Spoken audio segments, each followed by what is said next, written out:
Olá, amigos das oficinas de astronomia, bem-vindos ao nosso encontro de número 458.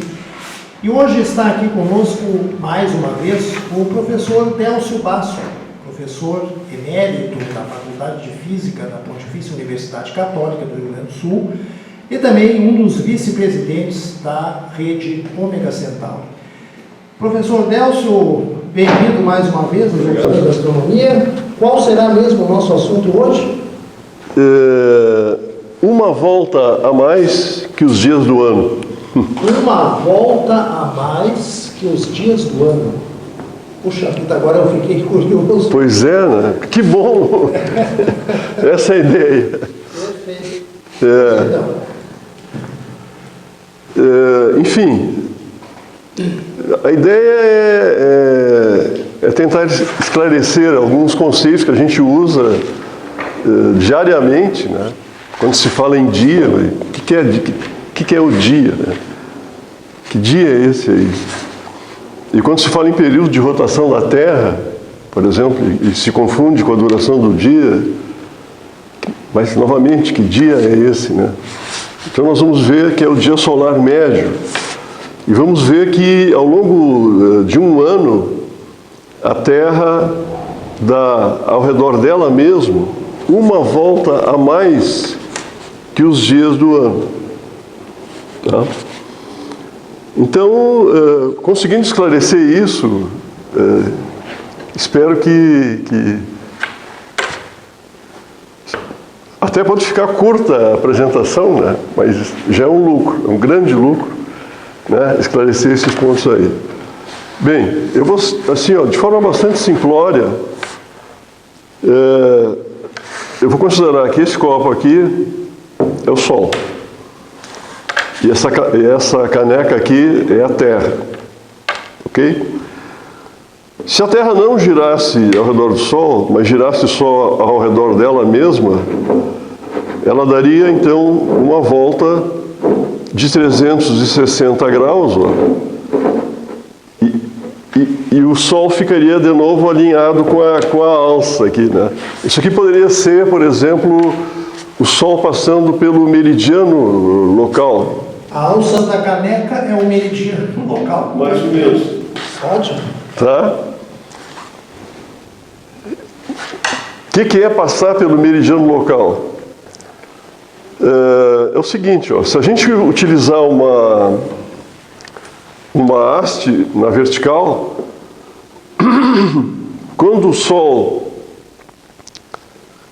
atingiu o que a gente chama de meio-dia solar, a sombra da haste, digamos que o norte seja para cá, né? Aqui não, exposição. A sombra da haste, ficando no seu tamanho mínimo, vai indicar que o Sol está na sua altitude máxima. E esse é o meio-dia solar. E nesse momento também o Sol está passando pelo meridiano local. Né? Então, a passagem meridiana solar, ela caracteriza o meio-dia solar, e isso pode ser verificado através da sombra de uma estaca vertical, né? E no plano horizontal, onde fica projetada a imagem da sombra. Bem, toda a questão é a seguinte, que a Terra, além de girar ao redor dela mesma, ela também gira ao redor do Sol. Esse é o problema. Tá? Então, vamos iniciar. Em determinado dia,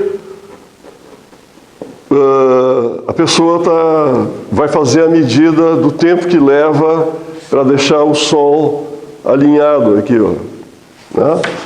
Então, ligou o cronômetro, a Terra está girando, mas está andando ao redor do Sol. Vejam que quando ela completar 360 graus, ó, aqui ela completou 360 graus. Veja que a alça ficou paralela, ó, tá? Observe que está aqui, ó. Então, quando ela der uma volta ao redor dela mesma, a alça vai ter que ficar paralela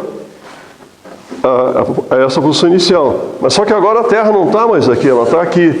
Então vejo que não está mais alinhado com o Sol. Ela vai ter que girar mais esse ângulozinho aqui, ó, para deixar alinhado. Esse é o ponto. Para observar novamente uma passagem meridiana do Sol. Exatamente. Exatamente. Então, esse detalhe aqui é o ponto-chave para a gente entender isso, tá? Que no final ela vai acabar dando uma volta a mais que os dias do ano. Então é isso aqui, ó. Ela está girando ao redor dela mesma, mas também ao redor do Sol, tá?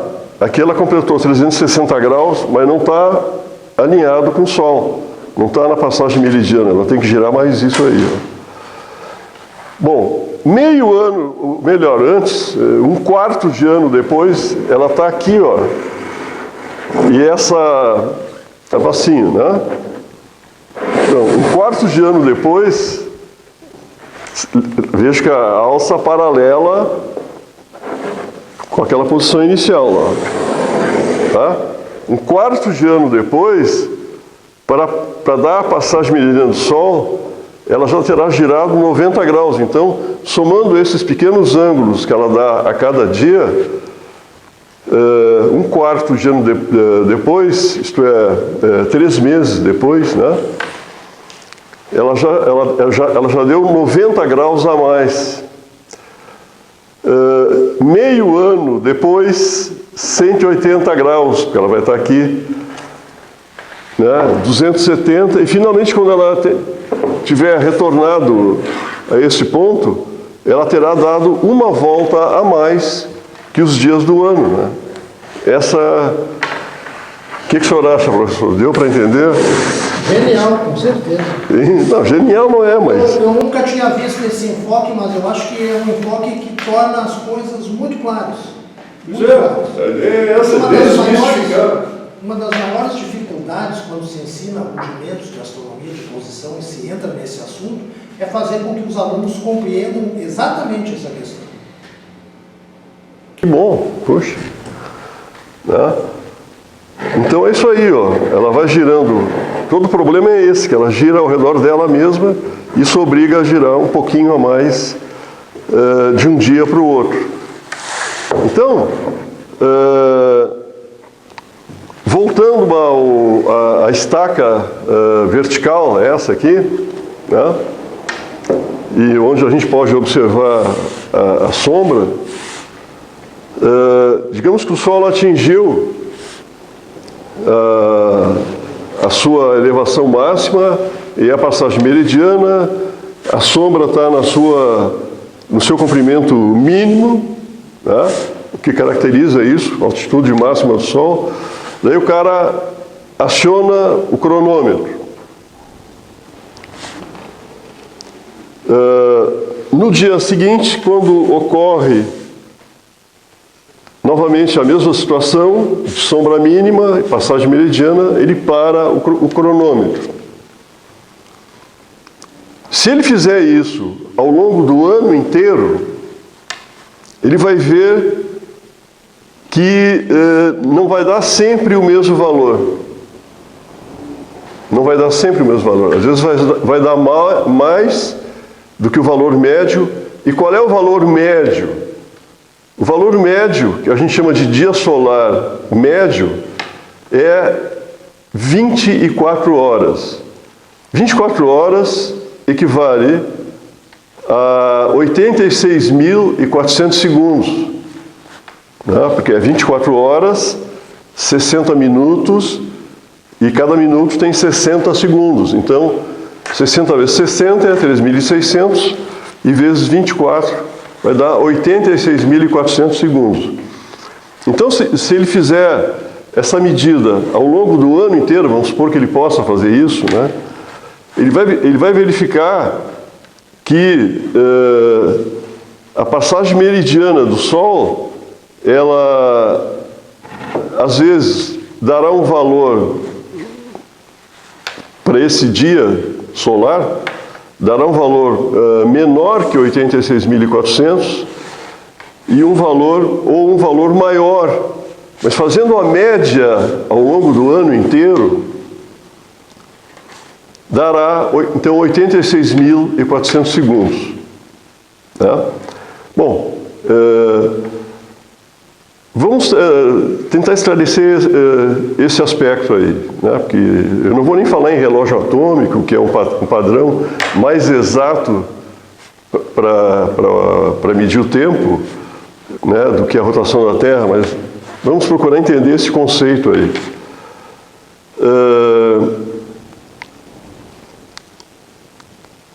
Eu vou propor que a gente faça para poder entender essa questão, faça uma experiência mental. As experiências mentais, elas são muito utilizadas na física, né? Porque às vezes a gente tem que imaginar situações ideais para eliminar variáveis, né? Então a gente cria mentalmente um experimento ideal, né? Então essas experiências ficaram... O Einstein fazia muito disso, né? Pois é, ele chamava nessa época era chamado de as Gedanken Experiment, ou experiências mentais, né? Gedanken, bom. Esse aqui é um globo terrestre, né?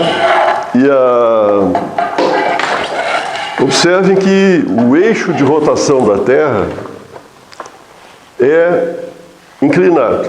Aliás, quando eu era criança, isso é uma coisa que eu estranhava muito, né? Puxa, ela ficaria muito mais bonita se ficasse assim, né? Com o eixo na vertical. Né? Por que eixo inclinado, né?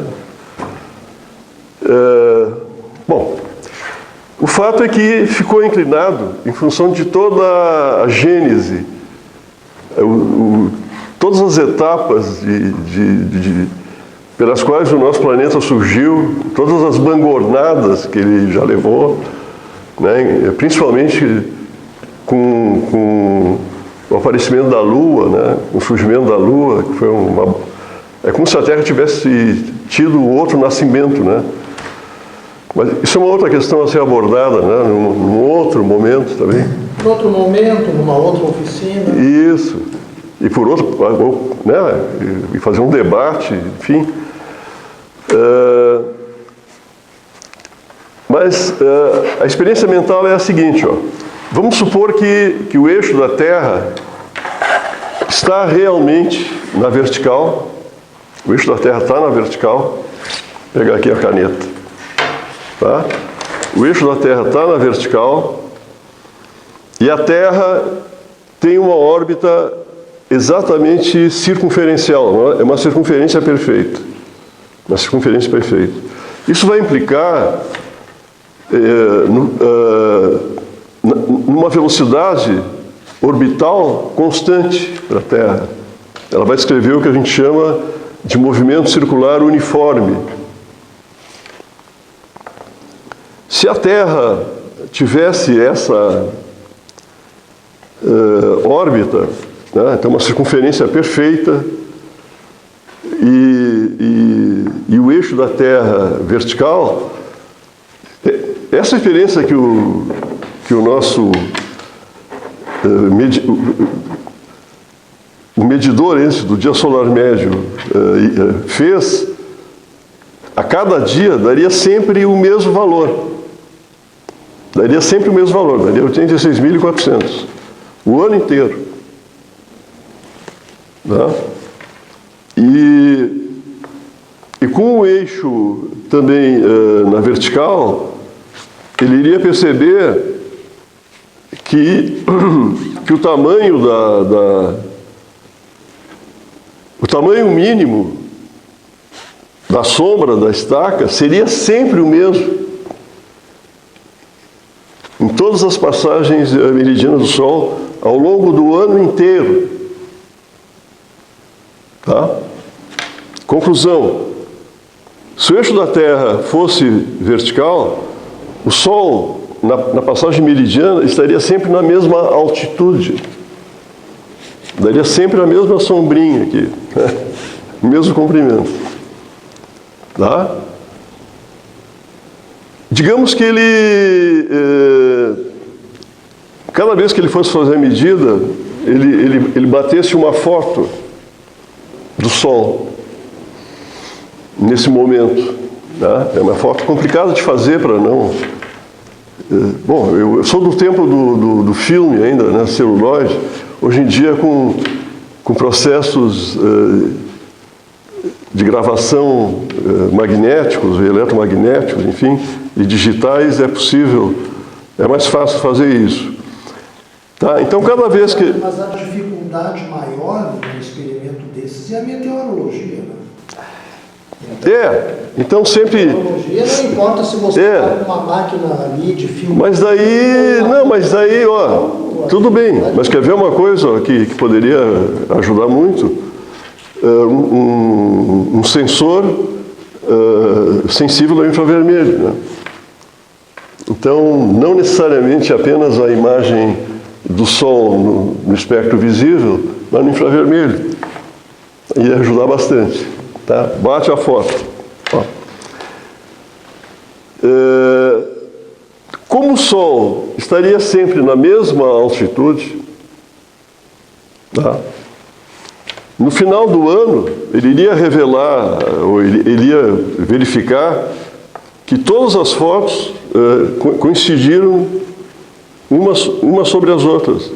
Quer dizer, o resultado final vai ser um ponto, isto é, um disco. Vai ser o disco solar na mesma posição sempre. Tá?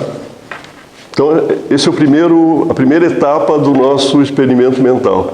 Imaginar que a Terra tem o eixo na vertical, exatamente, em relação ao plano orbital, e que a órbita é uma circunferência perfeita, isto é, a velocidade orbital da Terra é constante. Muito bem.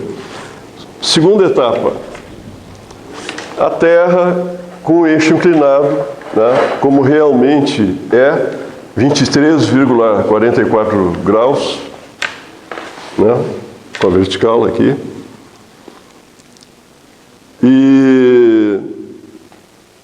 Mas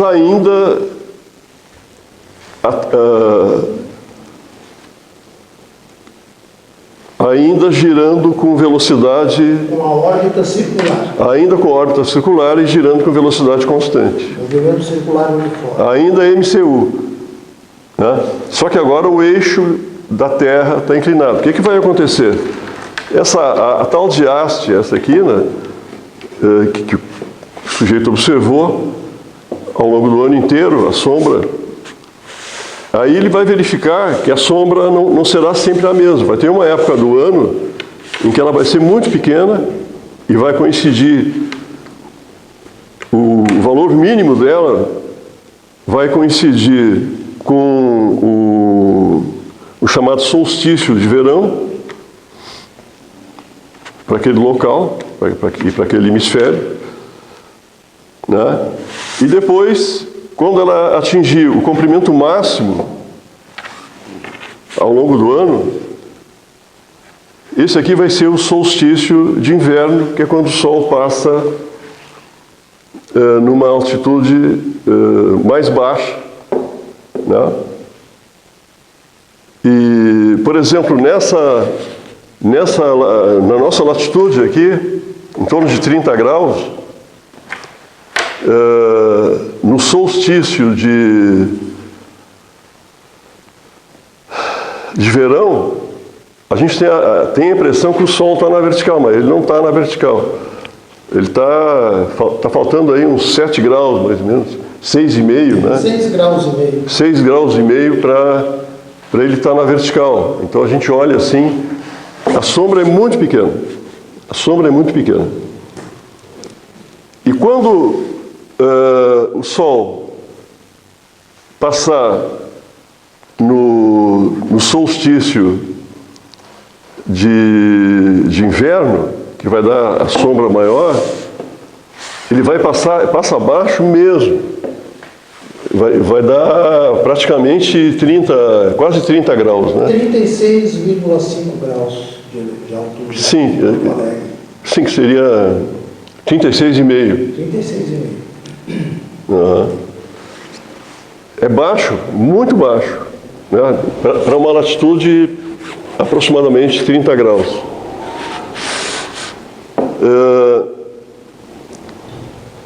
Cuidado agora, não fiquem achando que o Sol faz esse movimento aqui, ó, que os planos...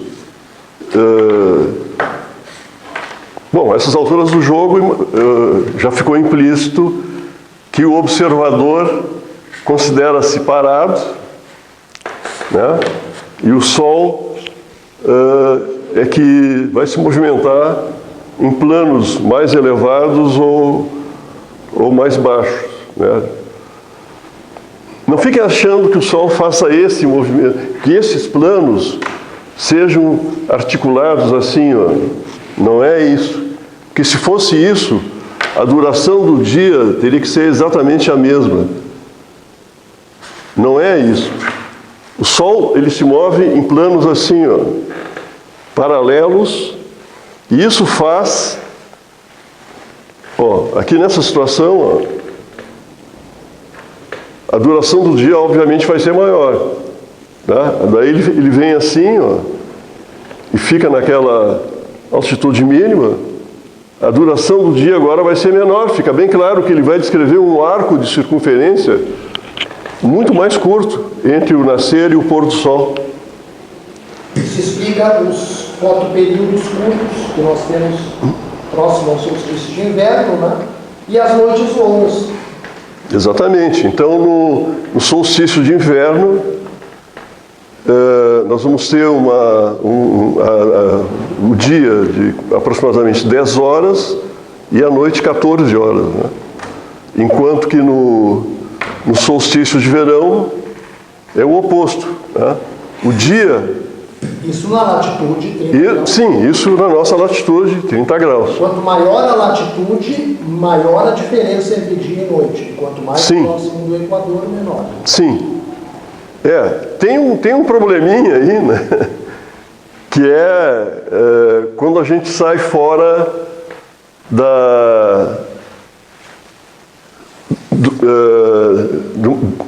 de uma região demarcada pelo Círculo Ártico e o Círculo Antártico, né? Esse é um outro problema também interessante de verificar, onde aí, no verão, o Sol simplesmente não vai se pôr, ele só vai fazer um círculo, assim, ó, tá? E no inverno não vai aparecer. No máximo a gente vai ver como se fosse a aurora, né? Mas não vai ver o disco solar, vai ver uma luminosidade no horizonte. No máximo isso. O máximo da decremência, né? Né? Então, esses experimentos que a gente está propondo aqui, a gente deve procurar realizá-los fora da região do Ártico, que é acima de 67 graus quase, de latitude. 66,5. Arredondando, né? E aqui no Círculo Antártico, que daí é menos 67, né? Graus de latitude. E um outro aspecto também interessante é que nós estamos aqui nessa latitude de 30 graus, que é maior que 23,44, né? que é o ângulo de inclinação da Terra, nós estamos fora do círculo da latitude que é o trópico, né? É o trópico de Capricórnio.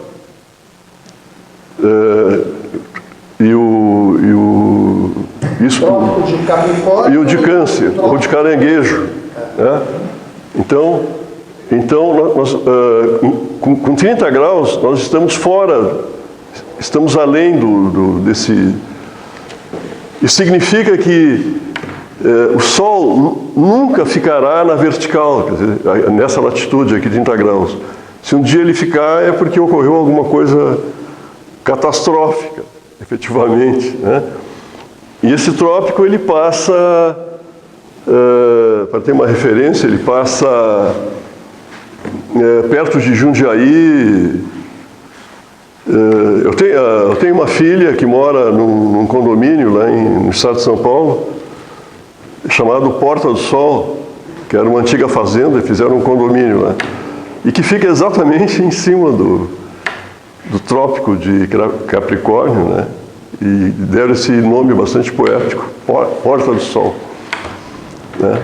Então, ali, o que tem ali perto? É São Roque, Mairinque, Jundiaí, ali por perto. Né? Fica a cerca de 70 quilômetros do centro de São Paulo, a Praça da Sé.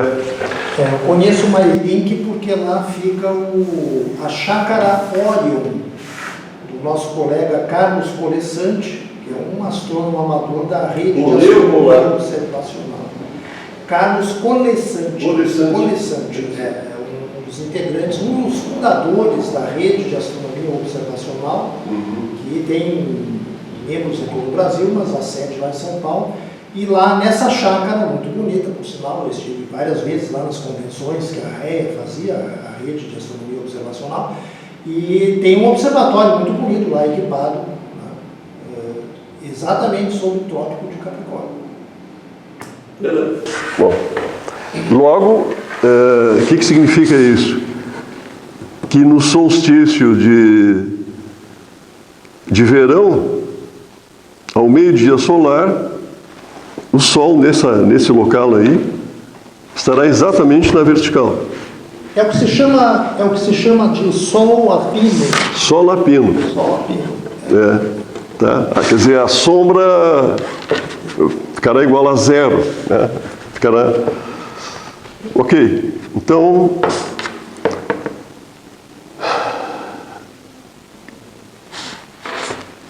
De novo, voltando às fotografias, cada vez que o sujeito vinha medir, né, a sombra, agora considerando que o eixo da Terra efetivamente está inclinado, 23,44 graus, mas a órbita continua uma circunferência e, portanto, com velocidade constante ao longo do ano inteiro, a Terra. Né?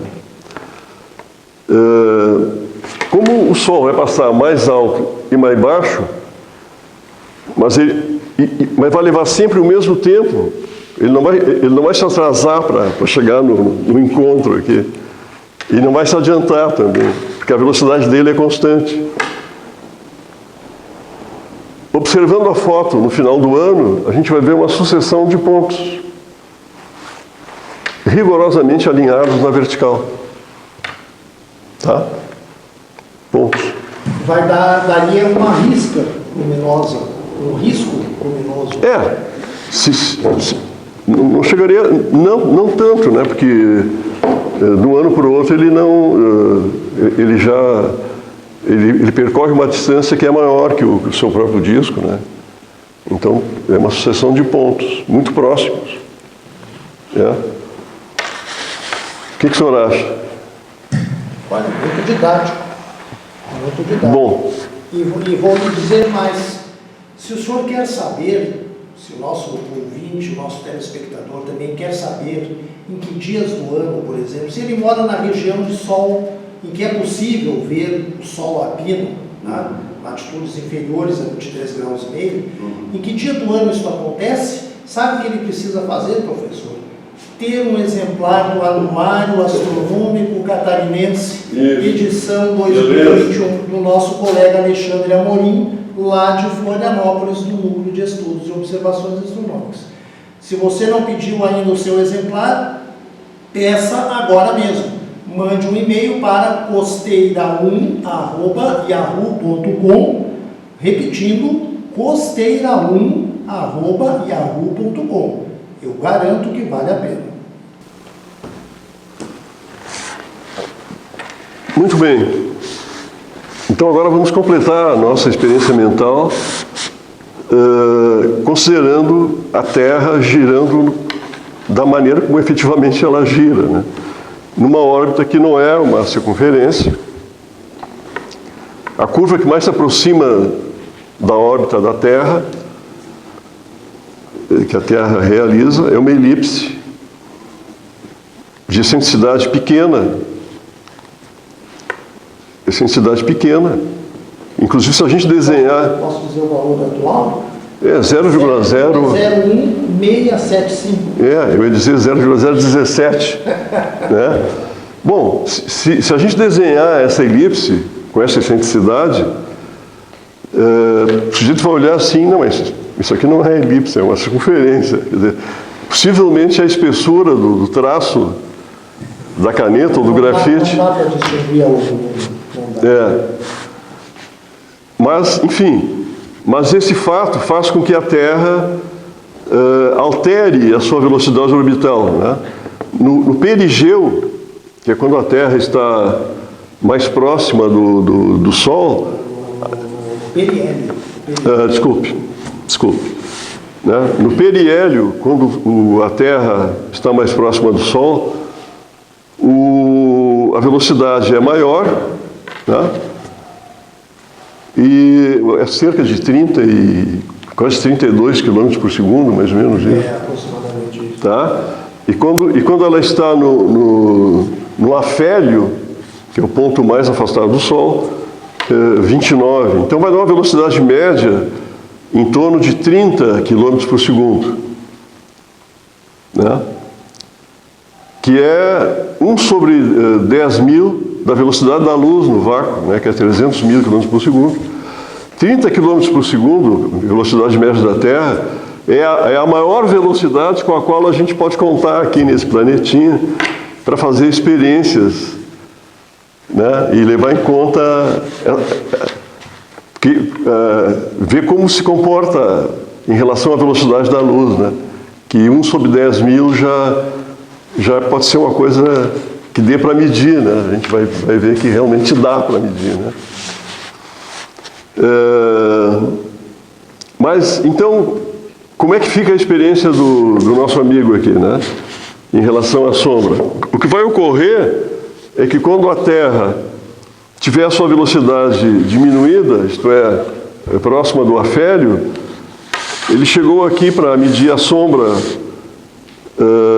sempre naquele mesmo horário que ele passou o ano inteiro, sempre no mesmo horário, e ele vai ver, porque a sombra daí vai ficar na direção norte-sul, né?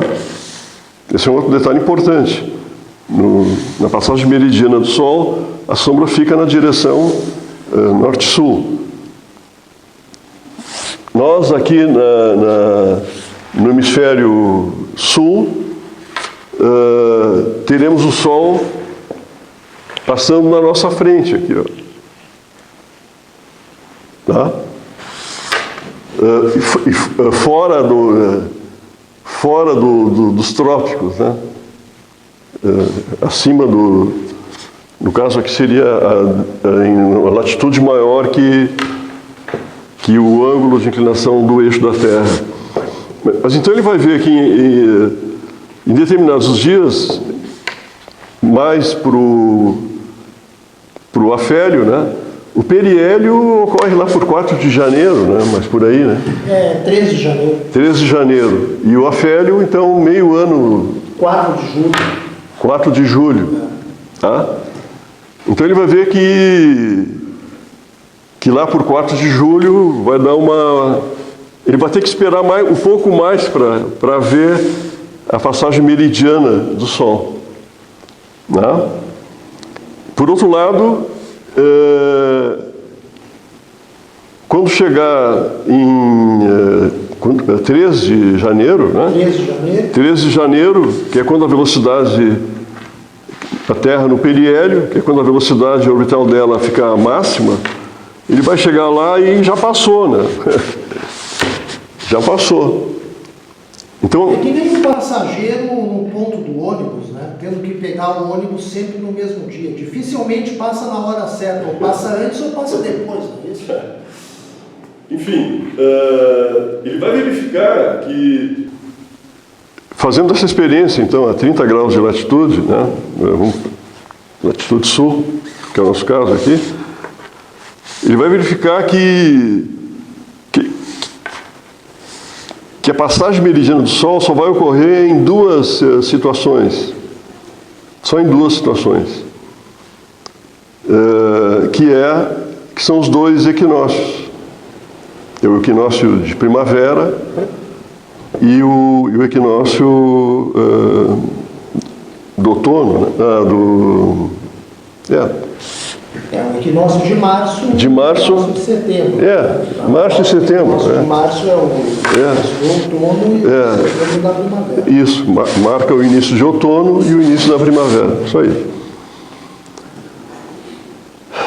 Bom, mas como é que vai ficar a foto da criatura, né? Como é que fica a foto agora? Né? Porque antes era um ponto, depois ficou uma... Ele está fotografando o Sol todos os dias. Todos os dias Na mesma hora do relógio. Da mesma hora, exatamente. Relógio de pulso. Na mesma hora que ele fez as outras medidas, né? Ele continua naquele mesmo horário. É por isso que ele pode chegar antes ou depois. Sempre no mesmo horário. Né? Então, o resultado é uma foto. Veja que o cara tem que ter uma paciência enorme, né? Não é por nada que os primeiros calendários que surgiram foram todos calendários lunares, né?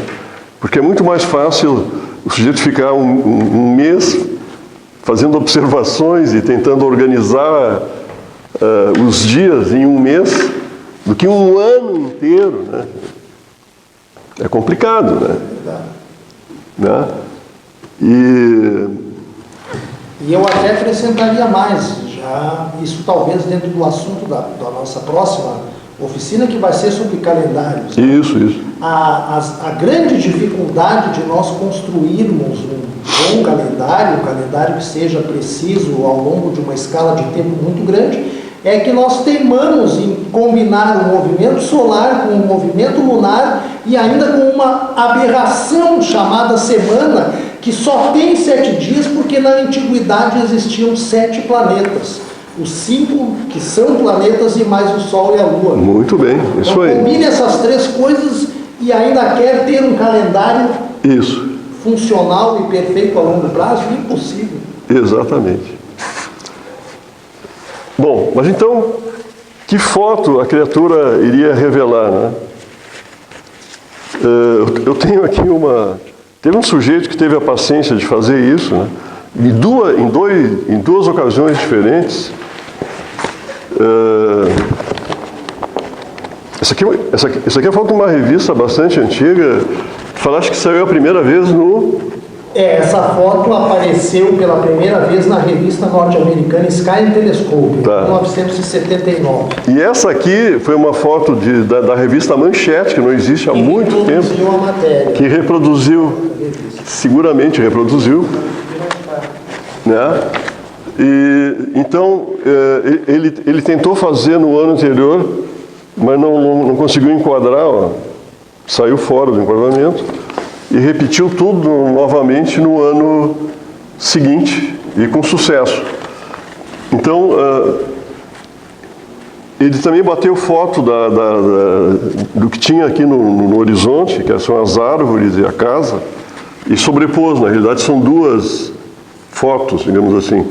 Uma com os pontos do Sol, sendo que ele se deu ao luxo de deixar aberto o obturador da câmara, né? para fazer essa marcação aqui, ó. Solstícios e nos equinócios. Isso. Só que isso aqui é para o hemisfério norte, minha gente. Isso aqui, então aqui seria 21 de junho, né? E aqui 22 de dezembro, por aí, né? E aqui nos equinócios de primavera e de outono, então, que é 21, não é isso? Aí vai depender se o ano é bissexto ou não, isso pode mudar um pouco. Disseste os equinócios, não, os solstícios. 21 de junho, 22... Solstício, 21 de junho, normalmente. E o outro aqui... 22 de dezembro, por aí. Tá. Só que para nós seria o contrário, né? Seria o contrário.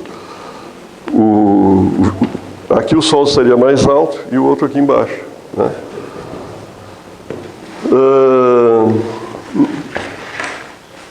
Enfim, então, o que é o dia sobre o qual a gente se refere, né? É um dia solar médio, que é 86.400 segundos. Se a gente dividir o número de dias que tem no ano, que é 365,2422 dias, tá? O número de dias e dividir pelo número de voltas que a Terra dá, que é uma volta a mais, isto é, 366,2422 voltas, isso aí vai dar uma fração menor que 1, né? E se a gente multiplicar pelo dia solar médio, que é 86.400 segundos, nós vamos ter finalmente o verdadeiro período de rotação da Terra. Teremos o período de rotação da Terra, que é cerca de 4 minutos a menos. Em outras palavras, aquele ângulozinho a mais que a Terra tem que dar a cada dia para deixar o Sol alinhado, que é aproximadamente 1 grau, né? Porque ela vai dar 360 graus em 365,2422 dias, né? Então isso dá quase 1 grau por dia, vai dar 0,98, uma coisa assim, graus que ela tem que girar a cada dia, né? Então, isso vai resultar no período de rotação da Terra, que é 86.164 segundos. Tá? Que é o tempo que a Terra leva para dar uma volta ao redor dela mesma, né? Acontece o seguinte, né? Eu não sei quanto tempo temos ainda, quanto tempo já transcorreu. Já transcorreu 43 minutos. Puxa, mas então só para... Tem tempo ainda. A rotação da Terra, ela se modifica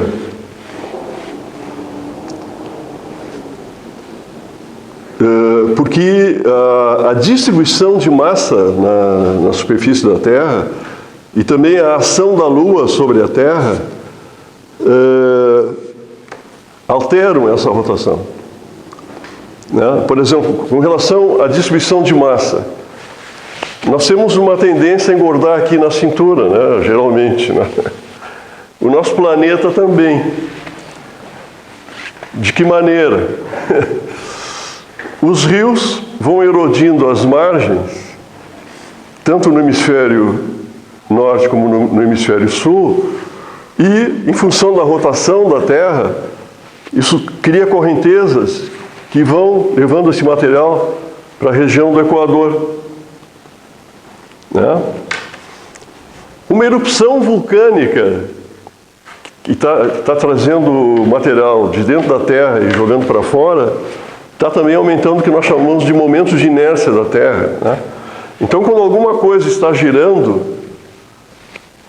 E, por exemplo, que nem aquele passo de baleia em que o sujeito dá um impulso com os braços abertos, né? Ele dá um impulso e depois fecha e a rotação dele aumenta, assim, uma coisa assim. Isso é clássico nas aulas de física. Só que nas aulas de física, ainda bem que o professor não precisa dançar balé, porque seria uma coisa meio complicada, né? E entortar o pé. E a gente utiliza uma plataforma apoiada sobre um pivô bem lubrificado e tal, né? Então, realmente... Mas, infelizmente, no Brasil, professor, não sei se balé, mas o professor sempre dança, né? Tá bom. Tá bom. Faz assim pra chamar. Como dizia um célebre artista, né? O salário, ó.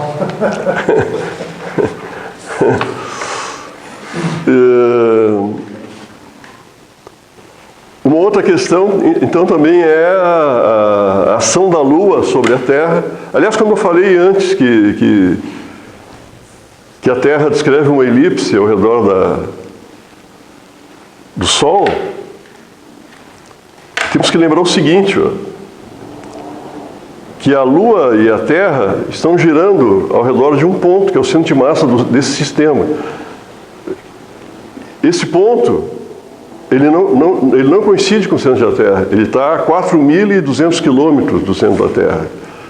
Então, o ponto que efetivamente descreve uma elipse ao redor do Sol é o centro de massa do sistema Terra-Lua, né?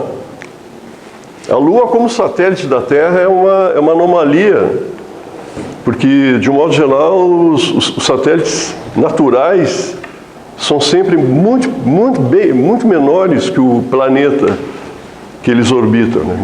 Extremamente menores, né?